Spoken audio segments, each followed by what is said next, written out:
أعوذ بالله السميع العليم من الشيطان الرجيم. بسم الله الرحمن الرحيم. الحمد لله رب العالمين وبه نستعين، وصلى الله على سيدنا محمد وعلى الطاهرين، لعن الله أعدائهم أجمعين. Comme prévu, je vais faire une petite intervention sur le livre, une présentation sur le livre Wasal al-Shira. C'est une compilation de hadiths de Ahl-al-Bayt qui est fréquemment utilisé par les savants du XXe siècle et de notre époque aussi contemporain. Donc c'est une compilation qui est beaucoup prise en compte par les savants actuels. Et généralement quand ils écrivent des articles, on retrouve toujours la référence qui est indiquée Wasal al-Shira. Je parle de cela parce qu'en fin de compte, toujours j'ai répété maintes et maintes fois dans les discours que j'ai eu l'occasion de faire à la Hosseini de l'Imam Ali, l'importance de prendre des notes. Comme lors de l'occasion, à chaque fois que j'ai de mes vidéos là que j'ai fait la prière du vendredi et le Tayammum, j'ai cité fréquemment Wasal al-Shira. Donc pour les frères et les sœurs qui sont arabophones, ça aurait été bien pour eux de revenir à ce livre pour voir les hadiths complémentaires. Généralement, quand on suit une leçon qui se veut de Hausa, on essaye de prendre quelques notes. Pas forcément, bien sûr, ce n'est pas comme la méthode occidentale d'apprendre des leçons par cœur, mais on prend des notes pour pouvoir après travailler chez soi. Tout en sachant que les leçons de Hausa, généralement, commencent à Salat Sob dans les Hausa, dans nos villes saintes comme Qom et Mashhad, en Iran et en Irak, dans les capitales du chiisme, où nous avons beaucoup de Hausa, même international. Les cours commencent au moment de Sob jusqu'à peu près d'or. Et généralement, un cours, ça dure à peu près 45 minutes. Donc la personne, l'après-midi, si elle veut vraiment s'améliorer, elle revient aux notes qu'elle a prises et après elle étudie seule. C'est une méthode, ça veut dire généralement, même si on regarde dans les cours que nous avons l'occasion de voir à travers internet, il est très petit le papier avec lequel ils prennent des notes.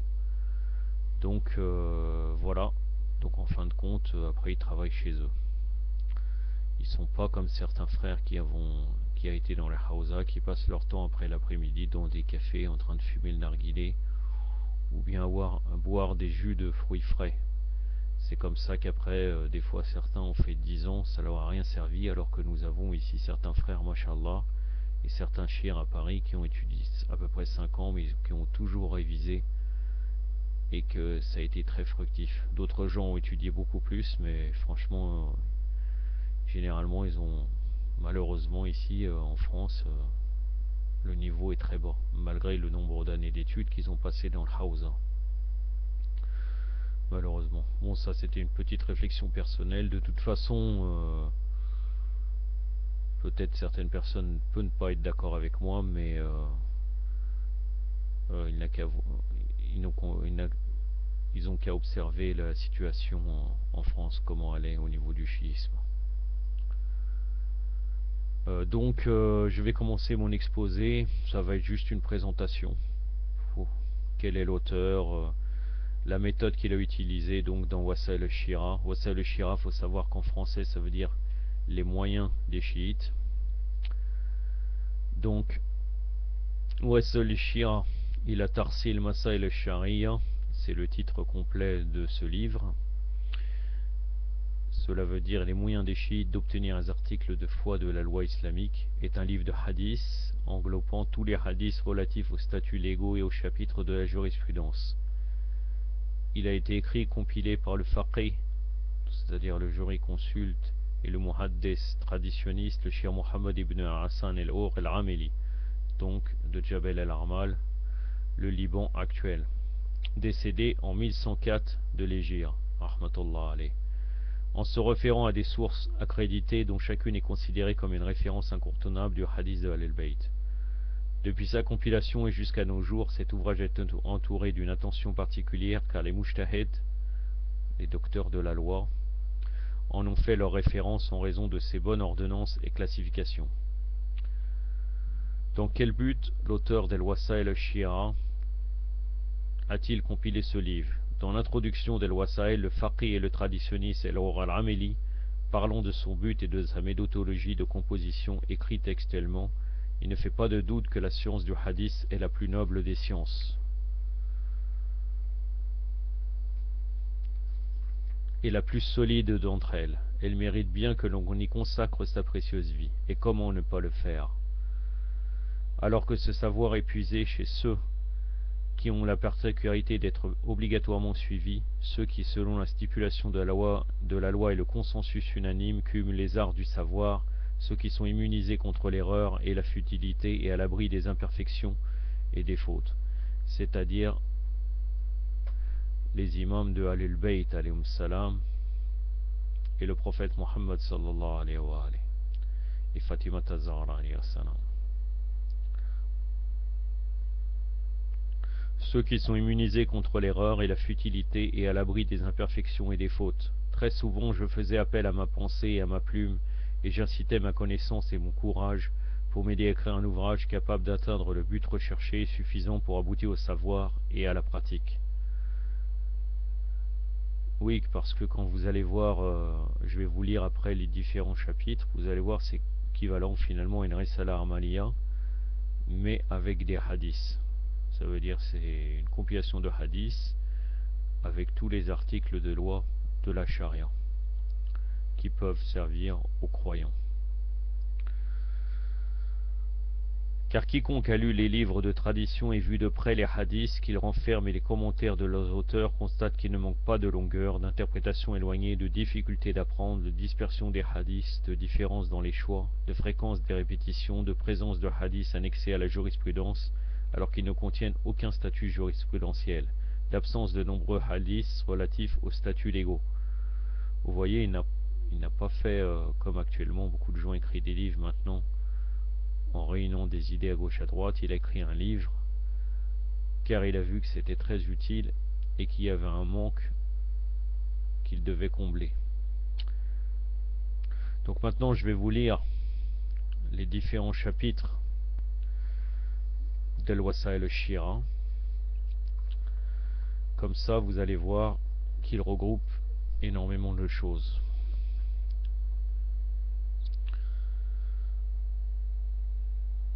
Donc il commence par des chapitres sur l'introduction, suivi de Kitab al-Tahara. À chaque fois je vais vous donner le nom en arabe avec sa traduction en langue française, malgré que le livre malheureusement étant uniquement en arabe, donc ça concerne surtout les arabophones.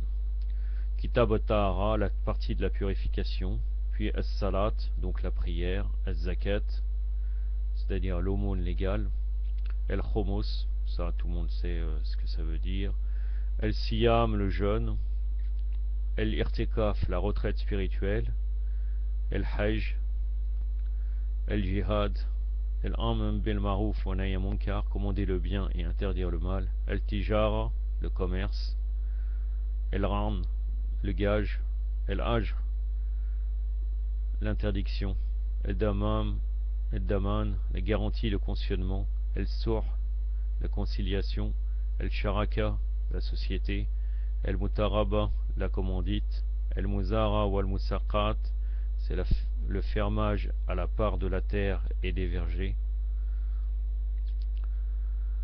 el-wadira, le dépôt, el-ariya, commoda prêt à usage, el-ajara, el-wakala, c'est-à-dire le mandat, el-wukuf, ou el-sadaqat, fondation perpétuelle et aumône, el-sukna ou el-tarbis, jouissance d'habitation et fondation à temps limité, el-hibat, la donation, el-sibq ou el-rimaya, les courses de chevaux et le tir à la cible, el-wasaya, les testaments, el-zawaj, le mariage, el-talaq, le divorce, el-khol ou el-mubarat, divorce avec indemnité, divorce par suite de l'aversion réciproque, el-dihar, séparation selon la forme de dihar, el-aïlla, séparation par voie de serment, El-Kafara, les expiations, El-Liran, malédiction dans le mariage, El-Etr, l'affranchissement, El-Tadbir, affranchissement effectif à l'époque du décès du maître. Ça concerne à l'époque où il y avait encore de l'esclavage, tout en sachant que la politique du prophète a été pour l'abolissement total de l'esclavage, puisque nous voyons qu'à chaque fois qu'on fait certains péchés, le prophète et les imams nous encouragent toujours à libérer des esclaves.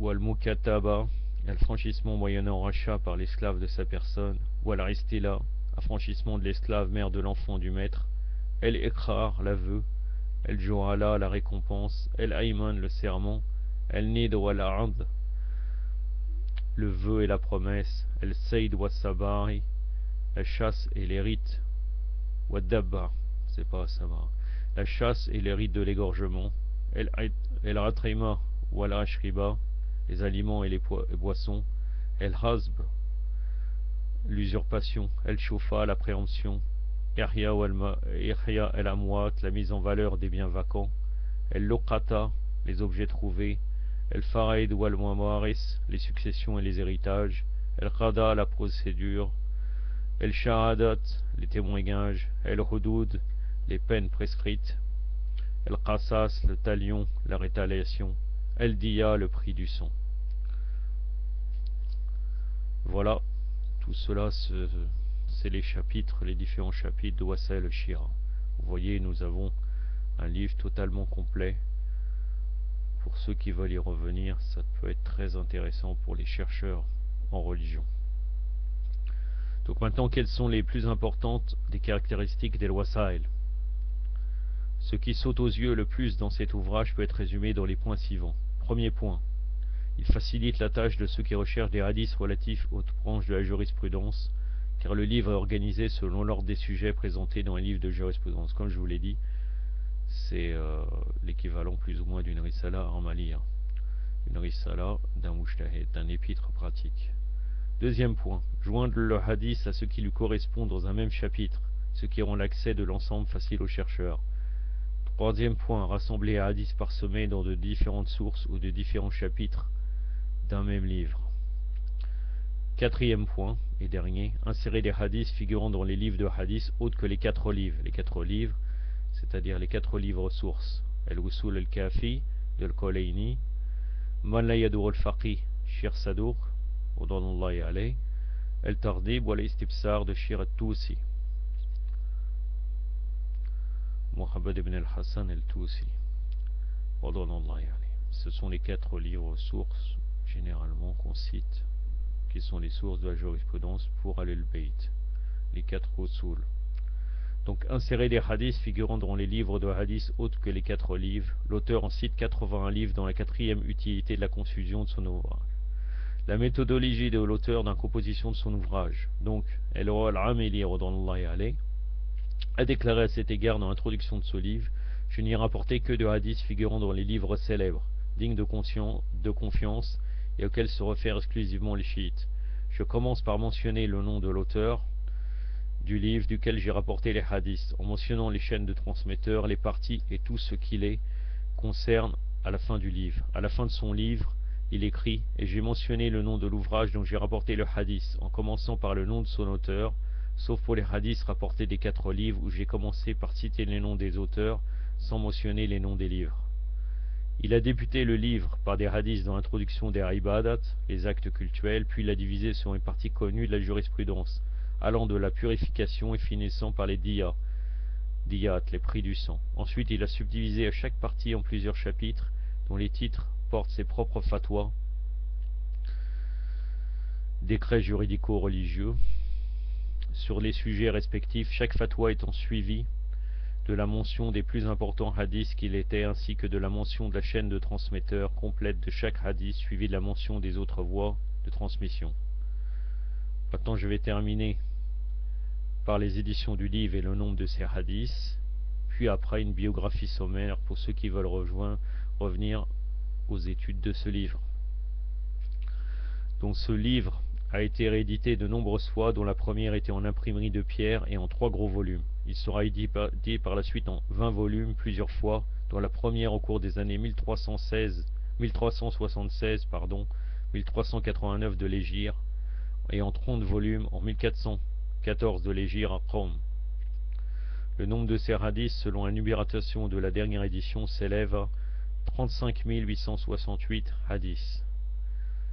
Donc maintenant, pour ceux qui veulent revenir éventuellement à d'autres ouvrages qui traiteraient de ce sujet, vous pouvez trouver en premier point Muqaddamat el-Wasa'il, c'est l'introduction d'El-Wasa'il, édition moderne. El-Masadir el-Fiqh al-Islami wa Manabiruhu, les références de la jurisprudence islamique et ses sources, de Shir Jafar Soubrani, page 364-365. Ilm el-Hadith de Qazim Murtashani Heshi, page 86-88. Tarikh et Umumiyya al-Hadith, il me semble que c'est un livre en persan et que ce n'est pas en arabe, mais je ne suis pas sûr, donc je vous le cite quand même. Tarikh et Umumiyya Hadith de Majid al-Ma'arif, page 411-414. J'ai terminé avec cela. Inch'Allah, prochainement je vais débuter les cours, Inch'Allah, sur les lois de l'histoire dans le Saint-Coran. Wa sallallahu sayyidina Muhammadin wa atrati wa tahirin. Wassalamu alaikum wa rahmatullah.